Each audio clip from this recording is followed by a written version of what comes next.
Hi, காரசாரமான PRAN biryani எப்படி பண்ணுறது பார்க்கலாம். ஃபஸ்ட்டு தேவையான பொருட்கள் பார்த்துடலாம்.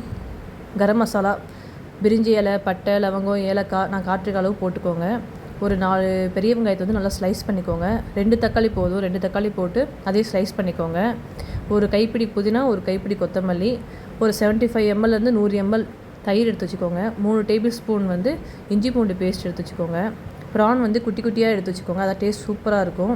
ப்ரான் வந்து நல்லா க்ளீன் பண்ணி நான் வச்சுருக்கேன், மஞ்சள் தூள் போட்டு நல்லா க்ளீன் பண்ணி வச்சுருக்கேன். நான் சீரக சம்பா ரைஸில் தான் பண்ண போகிறேன். நான் ஒரு 400 கிராம் பண்ண போகிறேன். ஃபஸ்ட்டு ஒரு 75 ml எண்ணெய் ஊற்றிக்கோங்க. எண்ணெய் ஊற்றி கரம் மசாலா போட்டு ஆனியன் போட்டு நல்லா செவந்து வர அளவுக்கு வறுத்துக்கோங்க. அப்புறம் இஞ்சி பூண்டு பேஸ்ட் போட்டு அதையும் நல்லா போட்டு நம்ம கிளறி விட்டுக்கலாம்.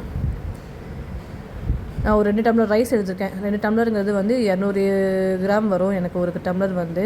ஸோ 2 டம்ளர் ரைஸ்க்கு ஒரு 1/2 கிலோ ப்ரான் போட்டால் கரெக்டாக இருக்கும். 400 கிராம் ரைஸ்க்கு 1/2 கிலோ ப்ரான் போட்டிருக்கேன். எண்ணெயிலேயே வந்து நம்ம கொத்தமல்லியும் போட்டு ஒரு கைப்பிடி புதினாவும் போட்டு நல்லா கலந்து விட்டுக்கலாம்.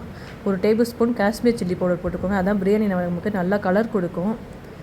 காரமும் நார்மலாக இருக்கும். 2 பச்சை மிளகாய், கீரிலாம் போட வேணாம், அப்படியே போட்டுக்கோங்க. போட்டு நல்லா கறி விட்டுக்கோங்க. தக்காளி போட்டு, தக்காளி ரொம்ப வதங்கணும், ரொம்ப இதாக இருக்கணும்லாம் இல்லை, லைட்டாக வதங்கினா போதும். தக்காளி நல்லா வதங்கின போதே தயிரும் ஊற்றி நல்லா நம்ம வந்து கிரேவி வர மாதிரி வர அளவுக்கு நல்லா நம்ம ஃப்ரை பண்ணிக்கலாம். இப்போ பாருங்கள், எண்ணெய்லாம் வெளியே வந்துருச்சு. இப்போ வந்து ப்ரான் போட்டுக்கலாம். ப்ரான் போட்டு தண்ணிலாம் ஊற்ற வேணாம், நல்லா கலரி விட்டாலே ப்ரானே நல்லா தண்ணி விட்டு வரும் நமக்கு. அதுக்கப்புறம் வந்து நம்ம தண்ணி தேவையான அளவு ஊற்றிக்கலாம். இப்போ ப்ரான் போட்டாச்சு, நல்லா கலந்து விட்டுக்கலாம். இதுக்கு கரம் மசாலா அந்த மாதிரி எதுவுமே சேர்க்க தேவையில்லை. 1/2 கிலோ ரைஸ்னால் 1/2 கிலோ ப்ரான் கரெக்டாக இருக்கும். நான் வந்து 2 டம்ளர், ஒரு டம்ளர் வந்து 200 கிராம்ங்கிறதுனால 400 கிராம் ரைஸ்க்கு வந்து நான் போட்டிருக்கேன். நல்லா தண்ணி விட்டுருச்சு ப்ரான் வந்து. பாருங்கள், நல்லா மிக்ஸ் பண்ணால் உங்களுக்கே தெரியுது. ப்ரான் வந்து நல்லா வெந்துருச்சு. ப்ரான் வந்து 5 நிமிஷத்துலேருந்து 8 நிமிஷத்துக்கு வேக விடணும் நமக்கு. அதான் நல்லா பக்குவம் நல்லாயிருக்கும் நமக்கு. பாருங்கள், ப்ரான் வெந்துருச்சு.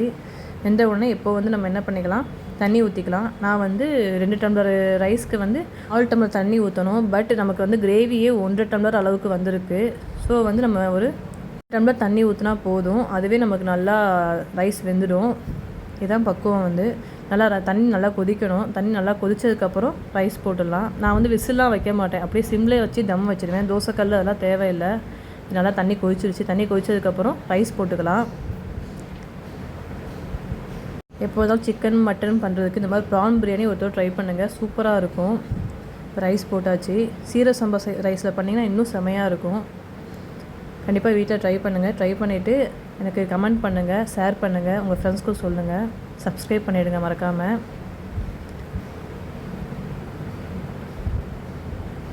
இப்போ வந்து நல்லா தண்ணி கொதிக்க ஆரம்பிச்சிச்சு. இப்போ ரைஸும் தண்ணியும் ஈக்குவலாக வரும்போது நம்ம வந்து தம் போட்டுடலாம்.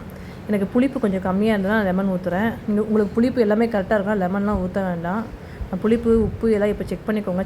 செக் பண்ணிவிட்டு உப்பு சேர்க்குறதுனா கொஞ்சம் தேவையான அளவு உப்பு போட்டுக்கோங்க. புளிப்பு கம்மியாக இருந்தால் லெமன் போட்டுக்கோங்க. நல்லா ரைஸை கலந்து விட்டுக்கோங்க. கலந்து விட்டுட்டு இப்போ எனக்கு காட்டுறேன், ரெண்டுமே சம அளவில் வரும். இந்த மாதிரி சம அளவில் வந்த உடனே நம்ம தம் போட்டுடலாம். நான் வந்து குக்கரை மூடிட்டு விசில் வச்சுட்டு சிம்மில் வச்சு ஒரு 5 மினிட்ஸ் வைப்பேன். வச்ச உடனே அப்படியே ஆஃப் பண்ணிவிட்டு ஒரு 30 மினிட்ஸ்க்கு அப்புறம் தான் நான் குக்கரை வந்து ஓப்பன் பண்ணுவேன்.